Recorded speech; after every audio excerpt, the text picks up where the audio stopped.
This story is told from the perspective of a man. This incident happened just a few hours earlier, and I'm typing this story currently at my workplace. I work in the garden area of a home improvement store.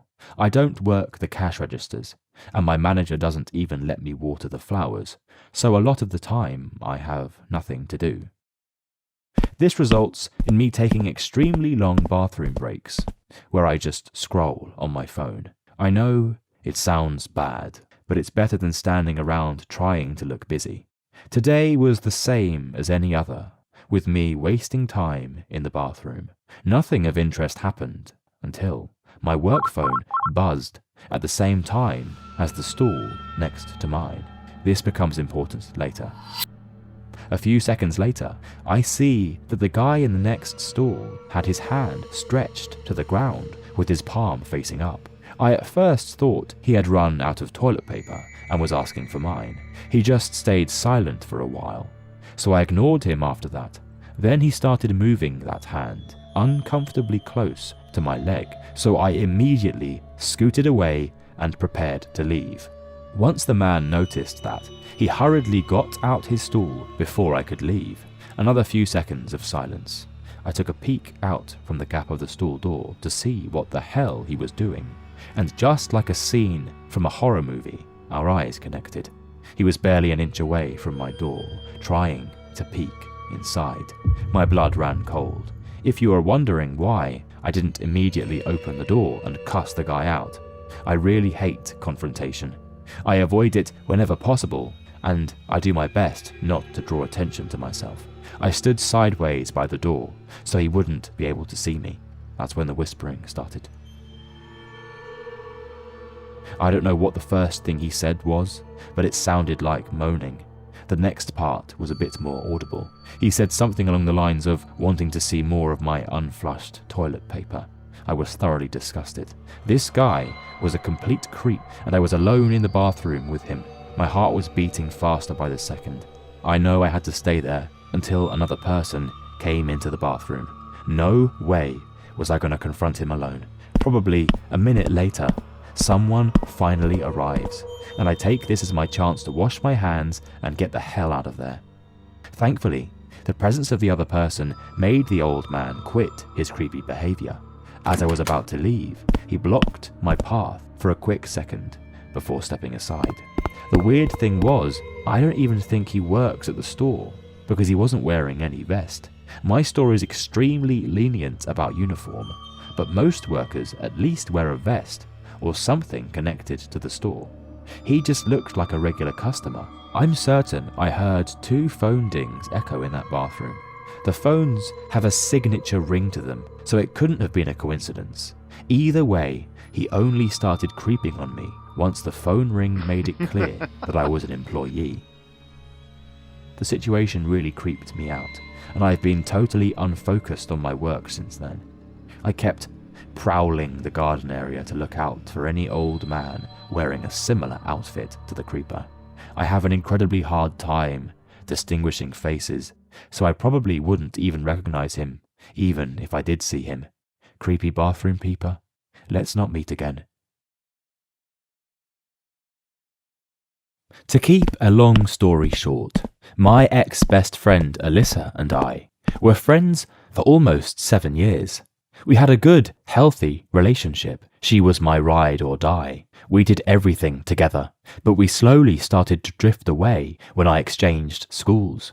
We saw each other after school, so it was cool. Well, a year passed, and I started to notice Alyssa hanging with the wrong crowd, and I didn't want any part of that. I started to notice how Alyssa would pick on me about my appearance and clothing, but she used to dress like me.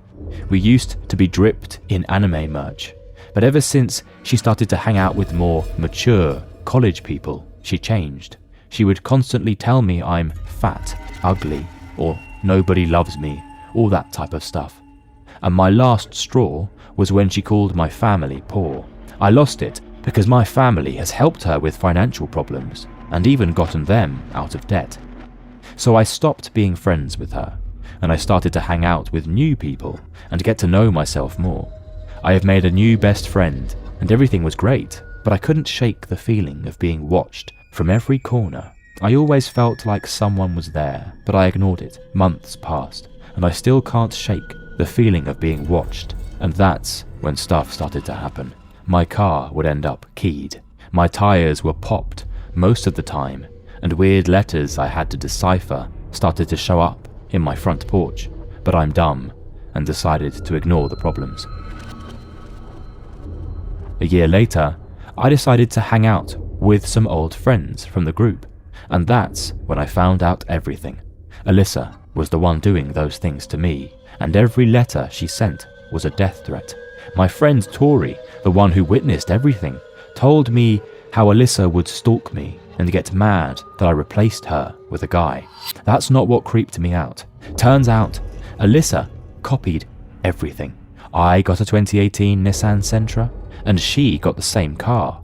Inside my dashboard on my car, I have My Hero Academia figures and South Park figures, and she went as far as to get the same type of figures online and put them on her dashboard. She would wake up at 6 a.m, drive to my house and wait for me to wake up and get out of the house so she could follow me. She tried adding my friends on social media and tried to convince them to leave me for her because she is a better friend than me. She even got the same clothes as I did. According to Tori, when she would visit Alyssa at her house, Alyssa would have the same anime posters. I didn't believe her at first until she showed me pictures. I wish she sent them to me. Everything was the same, as if Tori was seeing double of everything.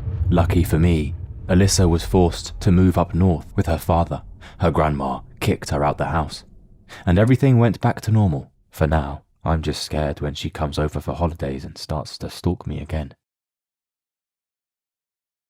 I used to work in an industrial area that tends to be secluded and dark at night, with minimal lighting along the roads. I also live close to this previous job, so I would walk home instead of taking the bus. I can't drive. The bus routes tend to be awkward and have long wait times, so I usually walk. One night, in early October, I had been walking through a parking lot to get to my place. I had to walk through a few parking lots to get to my place. However, the parking lots close to the main road were where these incidents occurred. Anyway, as I am walking through a desolate parking lot, I am listening to music and enjoying my walk when I get this suspicious feeling that I should look behind me.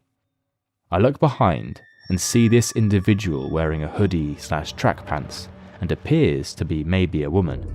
This person is pale and seems to be watching me after emerging from the bushes/trees she was hiding in.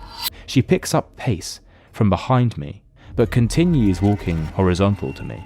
I ran across the main road, and when I looked back, I could see her standing next to a set of trees. She then realizes that I see her watching me and jumps behind a tree to hide.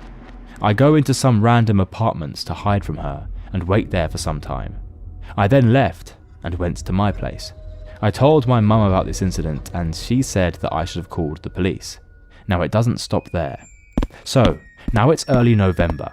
I have a weird feeling that there is someone in this parking lot I am walking through. I was walking through a different parking lot this time, as the previous parking lot had freaked me out because someone was watching me.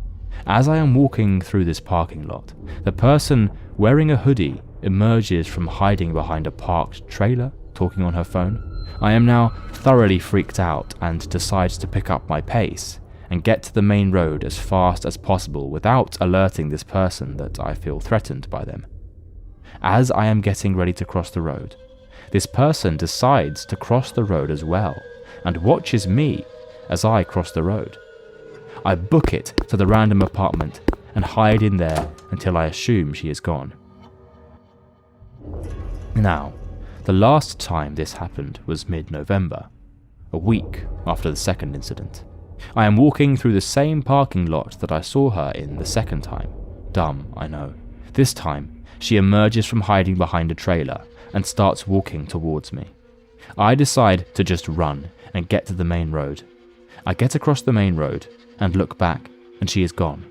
I assume she must have been hiding behind the trailer, as there was no way she could have gotten out of the parking lot in that time. I decide to hide in the same apartment building as well. Now I have not seen her, as it has been snowing, so it would be significantly easier to see her face, and it's too cold to wait out in a parking lot. I also no longer work there, so I no longer have to take that route to work. Now it could have been a man, as they were pretty tall, but I thought I heard her voice when she was talking on her phone, and when I saw her the first time, I thought she might have been a white female with dark hair. I have not gone to the police with this information, but might. I doubt it will do anything, but my mum thinks it might.